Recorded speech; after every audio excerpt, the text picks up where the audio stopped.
जिस समय खरदूषण मारे गए, 14,000 राक्षसी सेना लेकर के जब पहुंचे राम जी के पास खरदूषण, सुपनखा की नाक कान काट दी गई। आवाज लगाते हुए खरदूषण के पास पहुंचे। खरदूषण 14,000 राक्षसी सेना को लेकर के जाकर के श्री राम जी से युद्ध करना चाहा, लेकिन वो लोग मारे गए। जब ये खबर रावण को पता चली तो रावण की नींद गायब हो गई। रावण बेचैन हो गया, अपने शयन कक्ष में पहुंचा। शयन कक्ष में पहुंच करके शयन पट्ट पर लेट करके विश्राम करना चाहा, लेकिन नींद नहीं आई, नींद गायब। उठा, टहलने लगा, फिर लेटा, फिर उठा, फिर टहल रहा है और विचार कर रहा है। क्या विचार कर रहा है?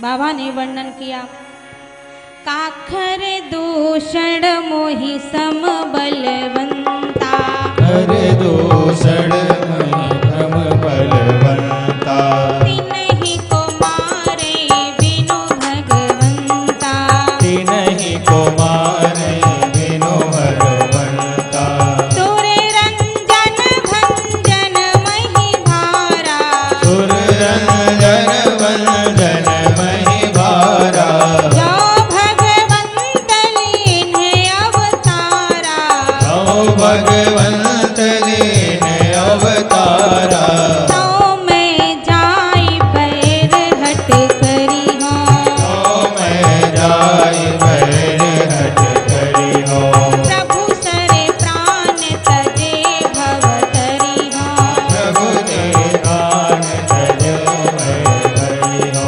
प्रभु सरे प्राण तजे भवतरी हूँ। प्रभु ते प्राण तजे मैं हरि हो। रावण की नींद चली गई और रावण विचार कर रहा है, चिंतन कर रहा है, सुर रंजन भंजन मही भारा, जो भगवंत लीन अवतारा। कैसे विचार कर रहा है? सोच रहा है कि खर दूषण मोहि सम बलवंता। खरदूषण बहुत क्रूर थे, रावण से भी ज्यादा क्रूर थे खरदूषण। खरदूषण कैसे थे? का देखे जीते हते हम केते। खरदूषण जिस पर दृष्टि डालते थे उस पर विजय प्राप्त कर लेते थे। युद्ध की तो बात की बात थी। और जब खरदूषण मारे गए तो रावण यही सोच रहा है कि खरदूषण मेरे समान बलवान थे, खरदूषण को परमात्मा के सिवा कोई और मार नहीं सकता है। लगता है परमात्मा का अवतार हो चुका है।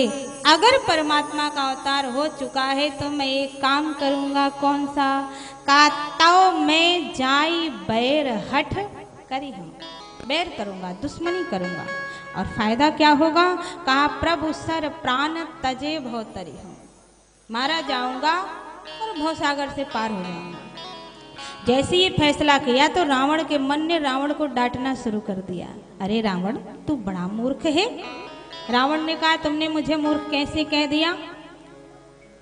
मन ने कहा, जब तू जान चुका है, समझ चुका है कि परमात्मा का अवतार धरती पर हो चुका है, तो तुम भजन क्यों नहीं करते? युद्ध क्यों करना चाहते हो? भगवान से दुश्मनी क्यों करना चाहते हो? भजन करो। रावण ने कहा, अरे भैया, बात तुम ठीक कह रहे हो, लेकिन अब वो संभव नहीं है। मन ने कहा, अरे तुम तो बहुत बड़े भजनानंदी हो, दुनिया के लोग भगवान के चरणों में फूल चढ़ाते हैं, तुमने फूल नहीं अपना शीश काट काट करके भोलेनाथ के चरणों में चढ़ा दिया। और इतने बड़े भजनानंदी हो करके भी तुम भजन नहीं करना चाहते हो? भजन करो, जाओ अपना समर्पण कर दो, तुम युद्ध क्यों करना चाहते हो? रावण ने कहा, भैया बात तो बिल्कुल सही कह रहे हो, लेकिन अब वो नहीं हो पाएगा। कहा, क्यों नहीं हो पाएगा? रावण ने कहा, भैया जब मैं भजन करता था वो वक्त दूसरा था, आज वक्त दूसरा आ गया है। दूसरा क्या आ गया? कहा, भैया मेरे जैसी मैं पद प्रतिष्ठा धन दौलत पाया ना, तो मद में आकर के अपना भोजन बिगाड़ लिया। जब मैं भजन करता था वो वक्त दूसरा था, मेरा भोजन ठीक था, भजन ठीक था, वरदान प्राप्त कर लिया, लेकिन अब भोजन बिगड़ गया है। मन ने कहा, भोजन बिगड़ गया तो दिक्कत क्या हो गई? तब भी करो भजन। का दरअसल बात यह है कि भोजन बिगड़ गया है तो भजन इसलिए नहीं हो पाएगा क्योंकि हो यही भजन न तामस देहा, इसलिए मन क्रम बचन मंत्र दृढ़ एहा। होई भजन न तामस देहा, शरीर तामसी हो गया है, भोजन बिगड़ गया, शरीर तामसी हो गई, इसलिए भजन नहीं हो पाएगा। कहने का अभिप्राय ये है कि संतों का संकेत है कि अगर भजन करना है तो पहले भोजन ठीक करो। आहार शुद्ध होगा तो विचार शुद्ध होगा, विचार शुद्ध होगा तो संस्कार शुद्ध होगा, संस्कार शुद्ध होगा तो परिवार शुद्ध होगा, और परिवार शुद्ध होगा तो संपूर्ण वातावरण में आप शुद्ध हो जाएगा। इसलिए व्यक्ति के जीवन की 3 चीजें सही होना बहुत जरूरी है। क्या? आसन, वासन, रासन। क्या खाएं, कैसे खाएं, क्यों खाएं, कहाँ पर खाएं, ये हर व्यक्ति को एक बार जरूर विचार करना चाहिए। जो लोग गायत्री परिवार से जुड़े हैं आप ध्यान दीजिएगा, उन्होंने एक बहुत अच्छी श्री राम शर्मा आचार्य जी ने एक बहुत प्यारी पुस्तक लिखी है, क्या खाएं, क्यों खाएं और कैसे खाएं। आप उठा करके पढ़िएगा। यही है आसन, वासन, रासन। तीनों चीजें सही होना चाहिए।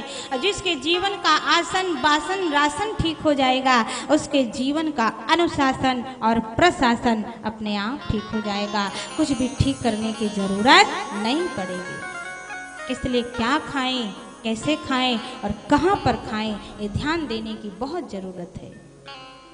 सीधी साधी बात आप ये समझ लीजिए, घर में बैठ कर के सम्मान के साथ जो भाई बहन प्रेम से भोजन करेंगे उनका व्यक्तित्व तो अलग होगा, और जो लोग चौराहे पर खड़े होकर के चाट चाटेंगे उनका व्यक्तित्व तो अलग होगा। अपने आप स्वयं अनुभव करो।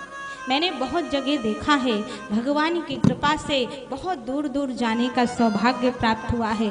बहुत बड़ी बड़ी यज्ञों में भी जाना होता है।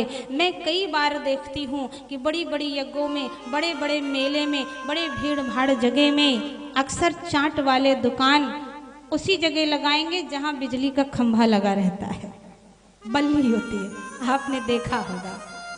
तो जहाँ लाइट लगी होती है वही पास में बढ़िया अपना ठेला लगाएंगे, बढ़िया चाट बनाएंगे, और जो बनाने वाला कलछुल होता है उसे जोर जोर खट खट करेंगे ताकि सुन के लोग आए। और आप जरा सोचो, कभी कभी उस लाइट के पास इतने कीड़े उड़ते हैं कि वहाँ पे जाना मुश्किल होता है, और वो श्रीमान जी बढ़िया खड़े होकर के चाट बनाते हैं। और कुछ बढ़िया सभ्य जो अपने को बताते हैं वो वहीं पर खड़े होकर के बढ़िया चाट चाटते हैं और बड़े प्यार से चटकारे लेते हुए कहते हैं वाह बहुत बढ़िया बनाया। और उस चाट में ना जाने कितने कीड़े स्वाहा हुए होंगे, बढ़िया फ्राई हुए होंगे, और उन फ्राई हुए कीड़ों से सही चाट को चाटते हैं और कहते कितना स्वादिष्ट बना है। अब आप जरा विचार करो, क्या ऐसे खाने वाले का मन भगवान की भक्ति में लगेगा? कभी नहीं लग सकता है। इसलिए चौराहे पर चाटने वाले का व्यक्तित्व और घर पे प्रेम से भोजन करने वाले का व्यक्तित्व दोनों का अलग होता है, बहुत फर्क होता है। देखकर पता चल जाता है कि कौन कैसा है। इसलिए गोस्वामी तुलसीदास जी महाराज जी झूम करके श्री रामचरितमानस में कहते हैं कि ए दुनिया के लोगों जरा सीखिए, जानिए, समझिए। यूं ही महाराज दशरथ जी के गोद में भगवान नहीं आए, महाराज दशरथ जी ने पूर्व जन्म में बहुत कुछ त्याग किया है, तब वो परमात्मा की प्राप्ति होती है।